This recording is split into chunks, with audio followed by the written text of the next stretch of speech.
Hello, and welcome to the Chapter 17 synopsis. Chapter 17 is on the Affordable Health Care Act. So let me give you a little bit of background information first about the Affordable Care Act, which was called Obamacare before they changed it to the ACA because it was passed during Obama's administration. So that was trying to have I keep wanting to say socialized medicine. Technically, it's not socialized medicine that they're calling it, but basically having having coverage, healthcare coverage for everyone in the U.S. isn't anything new. They actually had been talking about this since the Nixon administration. If they had implemented it back then, it would have been a lot cheaper than it is today, but they've been talking about it for a long time. Nixon tried to do it when President Clinton was elected. He wanted to have some kind of national health insurance, and he appointed Hillary Clinton to be in charge of it. And it just they really put a lot of work into it, but there was a lot of pushback because it's really not a good idea to appoint your spouse. You know, when the citizens elect you as president or elect you to an office, they don't really appreciate it when you start putting your family members in charge of things. And so there's a lot of pushback for that. Clinton wasn't liked from the very beginning, but we could have a whole lecture on that. I'm talking about Hillary Clinton. She just has always had a problem with likability, and unfortunately, that probably was a really good system, but it just never got off the ground, partly because he put her in charge of it.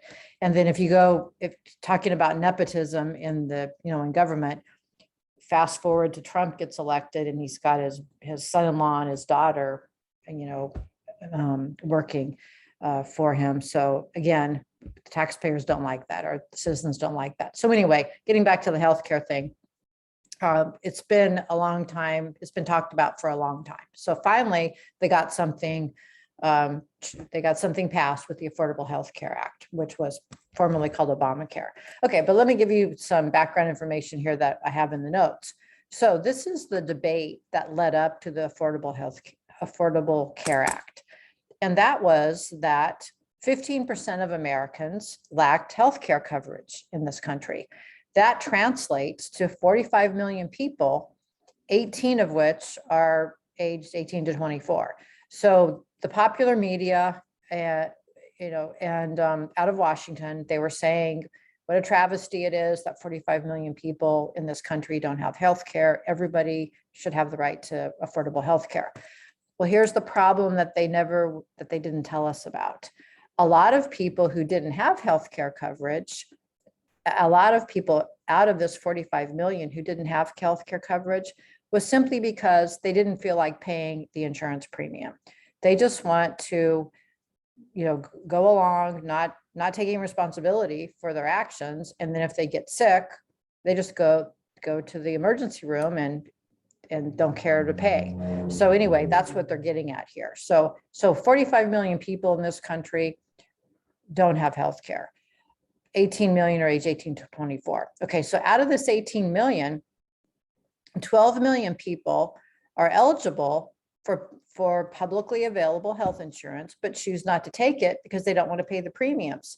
So it's typical with young people, and I was young once, I felt the same way. Young people think they're invincible, and they don't think anything's going to happen to them. And so a lot of young people, they just don't want to pay for the insurance. I mean, people in this country will pay $100 plus for a cell phone, but they don't want to pay $100 for health insurance. So the bottom line of all this is that there were really only 3% of Americans, or 1 in 30, who couldn't get health insurance. All right, so we have this Affordable Care Act pushed on us when you look at these statistics, it was really overblown. The actual need for healthcare, the number of people who don't have insurance, it was really overblown. Okay, so now let's talk about why healthcare is so expensive in this country. 17% of the US national annual income is spent on healthcare. That's compared to 6% 50 years ago. So they're always, the press is always quick to blame the healthcare companies or the pharmaceutical companies for being greedy, charging too much for medicines, charging too much for prescription drugs, and wanting to make all these fat profits. Well, the truth is somewhere in the middle. Sure, there are, of course, there's companies that have charged too much, in my opinion, when you think about, there's been some issues like with the EpiPen, and you've read about some of these medicines that are so expensive. But by and large, that isn't the case, because when you think about it, if we want to have new medicines and groundbreaking medicines, these companies, if you go back to chapter 2 or 3, the chapter on innovation, they have to be incentivized to be able to develop these drugs. So most of these pharmaceutical companies will spend millions and millions of dollars on research and development for these drugs. They might have 100 drugs that they're trying to develop, where only 3 actually become a success. So once they develop a successful drug, they want that patent protection, and they want to be able to make some profits to compensate for all the research and development. So that's one reason why the drug prices are high. And if we did go to socialized medicine, flat out socialized medicine, we wouldn't see the innovation that we're seeing now, because there wouldn't be an incentive to do so. All right. So anyway, let's look at there are some reasons, some of these pharmaceutical companies you could argue are charging too much, but there are some legitimate reasons why healthcare costs are high and have increased. So let's look at these. Number one, this is probably the most important reason. We have an aging population. Old people are bigger consumers of healthcare. Why? Because old people get sick. They get sick and they're at their end of the life. And so when you're at the end of your life, you're consuming the majority of the healthcare. Most people go their whole lives without really needing any healthcare, and then all of a sudden it goes up dramatically at the end of life. So the top 5% of users incur 50% of all healthcare costs in this country. So currently, approximately 13% of the US population is above 65. By 2035, it's almost 1/4 of our population is going to be above 65. So we have an increased demand for healthcare simply because of our aging population. Okay, now you might ask yourself why, other countries have an aging population, particularly in Western Europe and in Asia, the developed countries in Asia. For example, Japan has an aging population. Western Europe, England, Canada. Why aren't they having the problem of increased healthcare costs? Well, that's because a lot of the Western European countries and England, Canada, they all have socialized medicine. And what they do is they limit the spending on elderly. So we tend to not limit healthcare spending on the elderly. But if you're in Canada or England, for example, and I actually let me just give you this one quick example. I had a former student who was working at Eglin Air Force Base. That's an Air Force Base in Fort Walton Beach, Florida. And he was telling me the story that his mother-in-law was visiting, and he worked in the medical field. And so he said she was complaining of a problem with her shoulder or something. And so he said, well, just come into the dispensary. That's what they call it in the military. He said, come into the dispensary and we'll take a look and we'll just diagnose it. And so she goes in there, they diagnose it. And he says, okay, when you get back to England, just have that taken care of. So she goes back, his mother-in-law goes back to England. She's like 65. And he talks to her on the phone a few weeks later and says, hey, how's that going? And she said, oh, they're not going to do the surgery. They said, I'm too old. So they kind of do a cost benefit. And if they're not going to spend a lot of money, these countries with socialized medicine will not spend a lot of money on you if you're old and they are really sick and they don't think it's worth it. So we tend to not limit healthcare like that on the elderly, like these other countries do. That's one reason why they aren't seeing the higher costs. Okay, what are some other legitimate reasons why healthcare costs are so high in this country? So we talked about number one, we talked about number two. Number three, we have more expensive technologies. We have more expensive drugs, more expensive equipment, more expensive procedures. So that is increasing the cost. All right, and then number four is the moral hazard. So when someone else pays for something, demand is increased. And so let me give you the example of HMOs versus just a regular PPO type of insurance, or just a regular the old-fashioned type of insurance plan. So back in the day, let's go back 20 years, most people, they had a deductible. They could go to whatever doctor they wanted, and they would pay. They had this deductible, and then once they met their deductible, they didn't have to have that cost anymore. So let's say you had a $500 deductible 25 years ago. Then they went from that type of plan, to an HMO plan to try to save costs. And an HMO plan is where you pay a copay. You don't have a deductible typically, but you have to go to a network of doctors, and then you pay like a $25 copay. So this is what happened. Just think about this. Let's say you had the high deductible plan and you're sick. If I'm sick, I think I have the flu or something, and I haven't met my deductible yet, I might be more apt to stay home and say, well, let me just ride this out at home and see how things go, because I really don't want to go and have to pay whatever the visit's going to be, $125 or whatever, because I haven't met my deductible yet. But if I have an HMO and I can go to the doctor and I'm only paying $25 copay, I'm going to be more apt to go to the doctor, right? So these HMOs, they thought that it was going to hold costs down, because they actually have limited what the doctors can charge, but they didn't think about it increased the demand overall. So it actually didn't save them money. But getting back to the point of how does this relate to moral hazard? Well, basically moral hazard is just saying that when someone else pays, or when things get cheaper, demand is increased. That's simply what moral hazard is. And if you look at page 115 to 115 of the textbook, they talk about moral hazard. And basically they're saying that people who didn't have insurance before, now if they all of a sudden have insurance, they might develop these maladies or think they're sick. They're going to be a lot more apt to go to the doctor. And so there's going to be overuse. So that's moral hazard. And while I'm on this section here, let's also talk about adverse selection.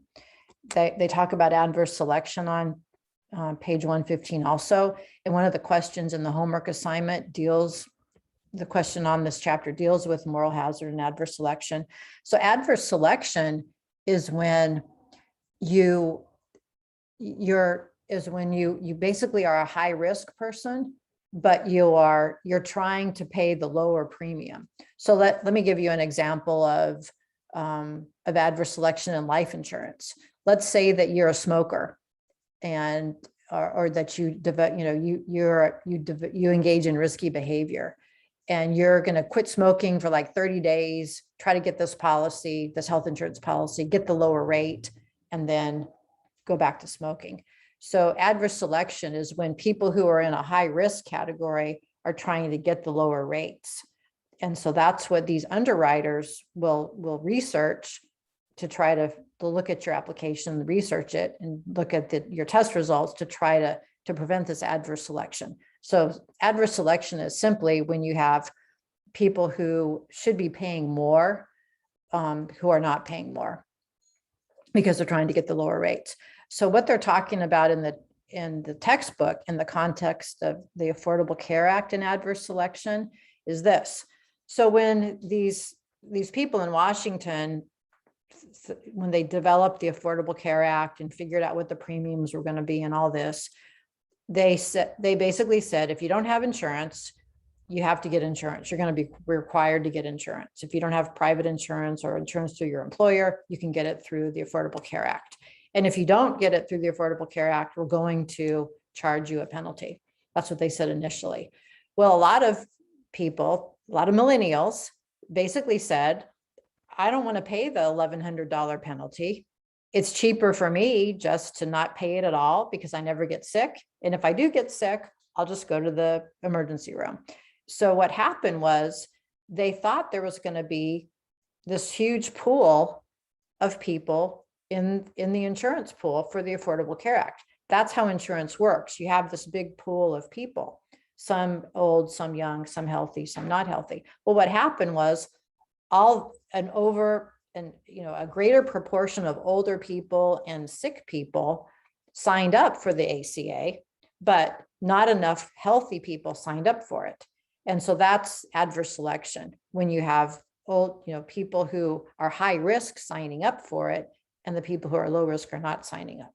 So what has happened is these marketplaces where these insurance companies were offering these rates through the ACA marketplace, they started losing money. And a lot of them have pulled out or have tried to pull out because of this adverse selection problem. So that's one of the biggest problems with ACA, is that we had people, not everyone who they thought was going to sign up signed up. And so it's been a disaster basically. And they haven't been talking about it recently. They've been talking about how they need to try to fix it, but then something else always seems to come up, like COVID, or now that's the war in the invasion of the Ukraine. So there's always something that seems to put this on the back burner. But anyway, that's the ACA in a nutshell, and we'll see what happens. Now, there are there's actually three things that the Affordable Care Act provided that is probably, I would say, were good things. They require now, there's a requirement that you have to be, you can stay on your parents' health insurance until age 26. It used to be you got kicked out at age 21 unless you were a student, and then I think it was 23 or something if you were a student. But they would kick your kids off at some point. If now regardless of if you're married, regardless of your status, you can keep your children on your health insurance policy until they're 26. So that really helps, because the idea is they'll be established by then. They'll be out of college and established. So that's a good thing in a way. It helps to keep people covered. The other thing is the health insurance companies cannot deny anybody. They used to be able to deny you. So if you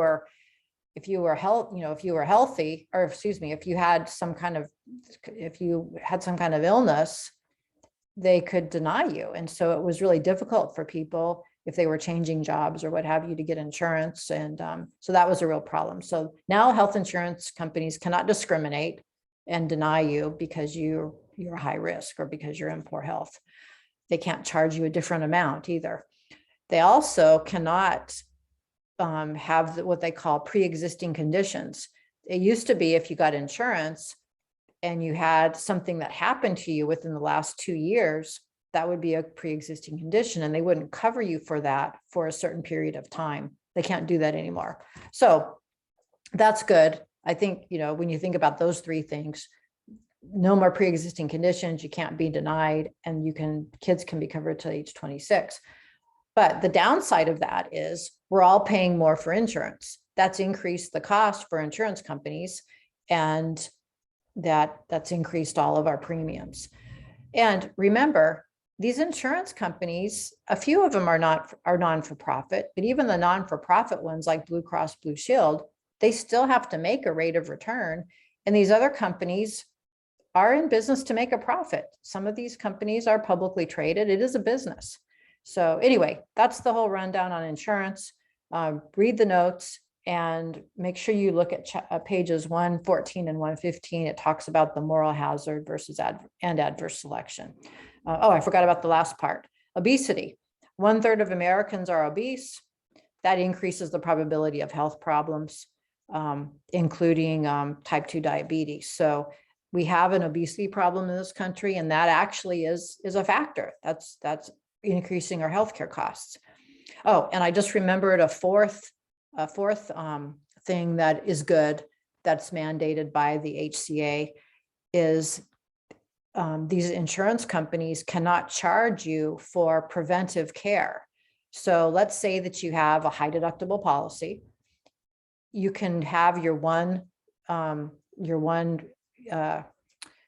physical exam a year, or if you're a woman, you can have your one gynecological exam per year. Any preventive type of checkups don't go against your deductible. So that's totally free, which saves everybody in the long run, because if you have this preventive care, and preventive screenings too, like mammogram or colonoscopy, those things, they don't go against your deductible and you're not charged. They'll pay for it. So that's a good thing too, because I mean, we all know it's not rocket science. If you have this preventive care, we're healthier. If you catch things early, it's cheaper. It saves the insurance companies more in the long run. Okay, so anyway, just to sum up, make sure you read these notes and then read the chapter. And there's one question on problem set 3 regarding this. Okay, until next time, I will see you later.